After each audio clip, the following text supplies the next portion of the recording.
Hi everybody. Welcome to Phil and Dave's Excellent Adventures. Just Dave here. Today I'm talking about the movie Amsterdam. This is going to be a spoiler review, so if you aren't concerned about spoilers, I would suggest you go and watch the movie first before you watch this review. Amsterdam is David O. Russell's newest movie. It's somewhat loosely based on a true story about a group of friends in the 1930s in New York and Amsterdam, I suppose, in 1918 or so in World War I believe. So, as far as what I liked about the movie, overall, I thought the cast did a great job. Christian Bale is good as always. Margot Robbie was good in this as well. I liked John David Washington. Robert De Niro was, of course, always good. Anya Taylor-Joy was especially good in this. I really liked her. Her character was very annoying, but I really liked her performance. Rami Malek is great in this. He's playing this sort of very bougie kind of, he reminded me, his accent almost reminded me a little bit of Thurston Howell from Gilligan's Island. That was funny. Chris Rock's in this. He's really good. He's not in it much, but I like him when he's in it. Timothy Olyphant's in here, and he's really good. He's almost unrecognizable. He's got a lot of prosthetics and makeup on his face to make him look kind of ugly and stuff, but yeah, he was good. Michael Shannon's good in this, as always. Zoe Saldaña, always good.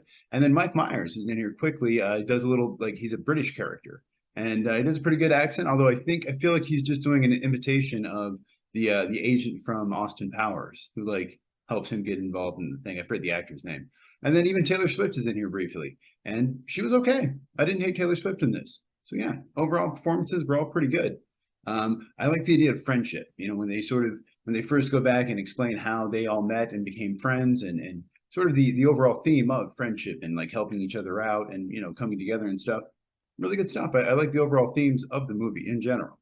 I like the setting of the 1930s. It's always been a very interesting time for me. And of course, it does go back to I think 1918 specifically, so the early teens or the late teens, I suppose. But yeah, all good stuff. Interesting time period, interesting period piece, and I like to see all the clothing and the fashion and the designs of the buildings and all that kind of stuff and all the old cool cars. It was really fun. It was really interesting. I liked that a lot. I thought the overall cinematography was really good. It's a really well shot, really nice looking movie. The way the camera moves around and sort of sweeps and pans to follow characters and to follow the action, and sometimes flips around a little bit and stuff. It's all really good and very effective and interesting to watch, and I liked it. And the shot composition as well, really good. It's a very nice looking movie, I think. And David O. Russell, I have some issues with him as a filmmaker, but I think nothing about the overall look of his movies and the design. It's good. He's a talented filmmaker. I liked the singing when they sing together, when they harmonize. I think it may be the actual actor singing. I didn't look it up. It could have been somebody else, I suppose. But yeah, their singing was pretty good. They harmonized well together. And I liked the stuff about the veteran and the racial issues. I think that's all stuff that, of course, held true back in the day and is just as true now. We still have veterans who aren't getting the help that they need. They end up being homeless and getting into trouble with the law more often than a lot of other people, and more often than they should, by all means. And of course, there's still a lot of racial issues happening in America and all throughout the world today. So important stuff and good to talk about. I like the issue of the French uniforms and the French medals that they mentioned. At some point, he says, "Oh, he got a Medal of Honor," and he corrects him, says, "It's a French medal. You know that." And that's because, yeah, at the time, the Americans were, I guess, embarrassed or didn't want to have black troops, so the black troops had to wear French uniforms, which is terrible and shameful. And then, of course, probably my favorite part of the movie is Taylor Swift gets run over by a car. It's really fun. I have nothing against Taylor Swift. I'm sure she's a decent enough person. I don't know anything specific about her. But yeah, just honestly, I just really liked because it was so unexpected. She's sitting there in the scene. I'm like, yeah, she's not bad in this. And I'm like kind of enjoying like the looks and the costumes. And all of a sudden, Timothy Olyphant comes out and pushes her. And she like goes under a car and it runs over her. And it's a pretty fun, like kind of graphic scene. And it looks all right. It's obviously a what do you call it? A dummy of some sort. But yeah, I liked it. It was funny. It was unexpected. And I've seen other movies where they have like Justin Bieber or some other celebrity kind of come in and get murdered, and people are supposed Paris Hilton. People are supposed to like cheer about it, and I always kind of didn't really care. But in this case, it worked. I liked it. It was fun. As far as what I disliked about it, although I like all the actors and I think they're all fine actors, there are some line readings that some of them had that aren't very good, or just don't make sense and are weird. There's one early on with John David Washington where he just is reading it very blank and very flat. And I noticed it, and I'm like, what's going on here? Why is he doing that? Is this being done for a reason or what? And Margot Robbie's accent is a little, at first I'm like, wow, she sounds a lot like the accent she does for Harley Quinn. And I realized I've mostly just heard her do that accent or her natural Australian accent. But there's definitely a scene where she says a word and it's just straight up Australian. Like it's almost like when you watch the first Lethal Weapon and you hear Mel Gibson's Australian accent kind of come out. There's at least one scene where you can definitely hear she's got an Australian accent. And I'm like, okay, that's weird. They do this thing a lot where they just kind of look right into the camera as they deliver their lines. And so it just seems very awkward and like presentational. It's almost like playing a video game, like a first person shooter or something, where they're like, all right, here's your mission. You got to go do this. Or almost like a bad SNL sketch where they're like reading a cue card and like they're just looking at the camera instead of looking at the person they should be looking at. So it's this very weird presentational style that at first I was thinking, okay, maybe he was trying to do like a thing like movies in the 30s did, but then there's a lot of shots and camera movement that aren't really like they would be in a 30s movie. So that doesn't really add up for me, at least. I didn't really buy the love story between Margot Robbie and John David Washington too much, and I didn't think they had a lot of chemistry, and I guess I didn't really care about it too much. I didn't really believe Rami Malek and Margot Robbie as siblings. They don't look particularly similar to me, so just sort of an odd thing there, but okay. There are a fair amount of anachronisms in the movie, or at least things that I perceive to be anachronisms. I don't think MI6 was actually called MI6 yet. And there's a scene with Zoe Saldaña, who I really like, but you can see in the close-up that she's got like 3 holes in her ear. I have no idea. Maybe women did pierce their ears multiple times in the 30s, but I sort of assumed that was more of a modern kind of thing. So if so, why didn't she have earrings in all of them, I guess, or why didn't they just cover them up? It seemed like easy enough to do some makeup on there, or even if you had to, a little CGI, just, and it's a minor thing. Maybe it didn't bother anybody else, but just something I noticed where I'm like, huh, that's weird. That shouldn't be there.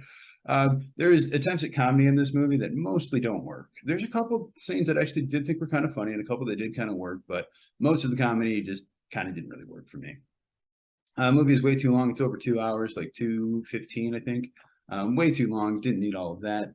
They do a non-linear thing, which I'm never really a big fan of, where they start the movie and then Taylor Swift gets run over by a car, which is great, and then goes back to, oh, hey, 12 years ago or whatever, 15 years ago, 10 years, I don't remember, 12, but however long ago it was. And I don't like that when they do that, because I feel like I would rather they just start the movie where it needs to start. So if you want to start with that and then flash forward 10, 12, 15 years, however it is, that's fine. Or even the time when they chose to do the flashback didn't make any sense to me. If they would have waited until after they saw Margot Robbie's character at the house and then decided to do the flashback, that would have made sense to me. But doing it when they did was kind of like, okay, fine. And I actually liked the flashback, and that was the more interesting part of the story for me, actually, was going back, seeing them in the army and stuff. There was a lot in the movie that I liked, but that part of it, not so much. I didn't love the score in this one either. And it's by a guy named Daniel Pemberton, who did the score for See How They Run, which is another kind of period piece, mystery type thing. And I liked the score in that. I did not like it as much in this. I'm not quite sure why. I didn't like the singing. Like I said, the singing was fine. It was good singing, but I just, am I watching a musical here? What's going on? Why is there so much singing involved? And I didn't really like the simple dialogue. There's just things, in some ways I liked it. Like there's a part where they're describing about the guy who goes and steals all the cuckoo's eggs so they could prove something, and people are mad at him. And then that comes up later with Mike Myers' character. And then Christian Bale says, oh, wait, are you the guy with the cuckoo? Which I almost appreciate the fact that he did, because a lot of movies that would just happen and then maybe you would just have to figure it out on your own, or maybe one character would look at another, or there'd be something, but they wouldn't necessarily address it specifically. In this movie, they do. They overtly say, like, oh, this is it. And I kind of like that directness. But then there's also just a sort of this overall simplicity and directness of the dialogue and the way that things work. Like, especially toward the end of the movie, they just pretty much tell you exactly what happened, exactly how it happened. And it's like, I'm not that stupid. Like, you could let me fill in some stuff on my own here. I don't need the whole story to be told to me, especially when most of the story you're telling is completely made up. So, and a lot of the overall story, it's got this storyline that's somewhat convoluted, and it seems maybe a little complex, but it's really not. It's actually pretty basic and kind of dumb, I thought. I mean, there's some stuff like Margot Robbie's character, as soon as they see her and as soon as she explains, like, oh yeah, they were giving me these pills and then it got worse. Well, okay, so clearly they're giving you pills to make you sick. That's very obvious. Like, I don't know how nobody else thought that at all. And that's not surprising to figure that out at the end of the movie, because I've seen a movie before. I don't know. And yeah, the movie's really not as clever as it thinks it is. It's one of those where it thinks it's being really smart, really clever, and like, haha, and it's like, gotcha. And it's like, no, you didn't. It was very obvious. And overall, I think a big issue I have with this movie is the tone. And usually tone doesn't bother me if a movie is, a little all over the place, but with David O. Russell's movies, it's like they take themselves so seriously, but then they also try to have comedy in there, and it just does not work. It's one or the other, man. You got to make a choice here. And so it just comes off really, really uneven, where it's like you've got this very serious moment, and then you've got this kind of jokey, ridiculous moment, and it comes across, it loses sort of the drama, the impact, or I don't know. I find it hard to watch, I guess, and hard to enjoy it. I feel like, though, there are some stuff that I liked about it, and there's some good things I liked with this movie. There are parts of this movie that I'm like, wow, I'm actually really enjoying this. This is actually pretty good. And then there's parts that I really didn't like that were kind of boring and slow. I feel like if you cut 35, 45 minutes of this movie, it could actually be a really cool, entertaining, fun little movie, but it's just way too long, over bloated, and it's edited badly too. I feel like with some editing, a little bit more cuts in there, it could definitely be a lot better, because you've got a great cast here. You've got a lot of talent behind it, but it seems like it's somewhat being squandered by this unfortunately bad screenplay, really. So yeah, it's directed and written by a guy named David O. Russell, and like I said, I think he's a talented director. He's a good guy. He's not a good guy. He's not a good person at all, but he's a talented director. He did a Silver Linings Playbook and American Hustle before this, a bunch of other things. I've never really liked most of his movies. I did like Three Kings, which was one of his first movies, and that's about it. Silver Linings Playbook is a movie I really disliked, and it reminded me of this movie a lot, because in that movie, it's the same thing where it's like, oh, Robert De Niro's character is betting, and then there's this dance competition, and then, oh, they've got to win the dance competition so the mafia doesn't kill De Niro or whatever it is. And this movie's kind of got a similar thing where it's like, oh, they've got to win the talent contest to stop the Nazi plot or whatever. Not exactly, but kind of. And it's just this, both of them kind of remind me of like the plot of every 80s movie, where it's like, oh, we got to work together to save the community center kind of thing. And it's like, okay, and I wouldn't mind that if that's what the movie was, because I like those movies, but it's like you've got that kind of plot, but in this very serious, like Oscar caliber kind of movie, and it just doesn't make any sense to me. And it should. I mean, if you think about it, the fact you've got Christian Bale and Margot Robbie and John David Washington doing these kind of movies is interesting, and it should be more fun. It should be more interesting, but it's like the movie takes itself seriously while also kind of trying to be silly, and it just doesn't work for me.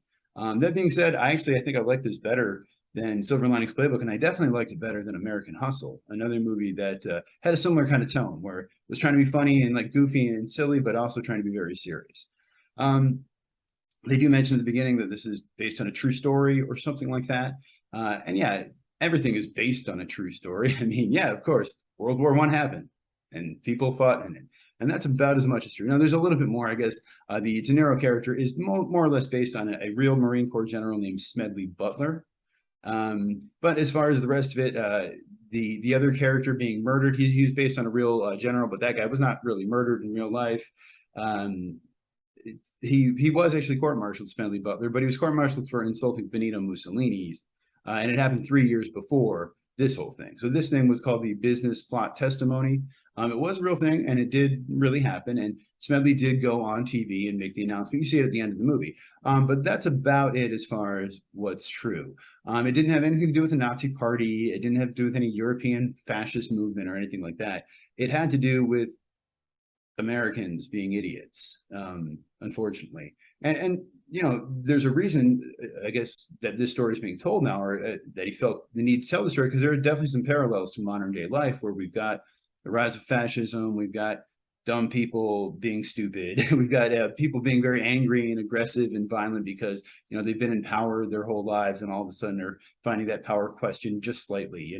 So a lot of that does make sense, but unfortunately I feel like taking it and trying to make it look like, oh, it's because they were Nazis, and it's like, well, no, it's not what it was. It was because there are stupid, selfish, fearful people in the country that are going to do stupid things like this. And so when it happens, we need to hold them accountable for it. And we don't need to say, oh no, it was Hitler who did it, even though no one even knew who he was at the time. Like No, that's not how that works. So I think that's the biggest issue with this movie is it takes an idea that's important and it takes a concept that could be interesting, and it fundamentally misunderstands what the main point should be to it, which should be like, hey, don't let this happen again, not, hey, watch out for Nazis.